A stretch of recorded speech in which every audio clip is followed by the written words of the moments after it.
আমার কেক বানানোর জীবনে আমার সাথে ঘটে যাওয়া খারাপ ভালো দুটো মুহূর্তের ঘটনা আমি তোমাদের সাথে শেয়ার করি।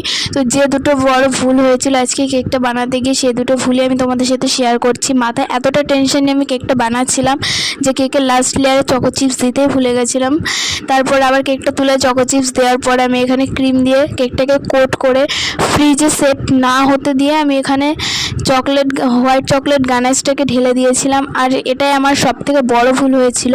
কেকটা তুলতে গিয়ে কেকটা ভেঙে যাচ্ছিল, কেকটা ঠিক করে তুলতেই পারছিলাম না। তবু আমি কেকটাকে জানি না কেন তুলেছিলাম। তুলে আমি এখানে চকলেট গানাশটা ঢেলে দেওয়ার ক্রিমটা আর চকলেট গানাশটা একসাথে মিশে গেছিলো। তোমরা যারা বেকারসটা আছো, যারা কেক বানাও, তারা কখনোই কিন্তু আমার মতো ভুলটা করো না।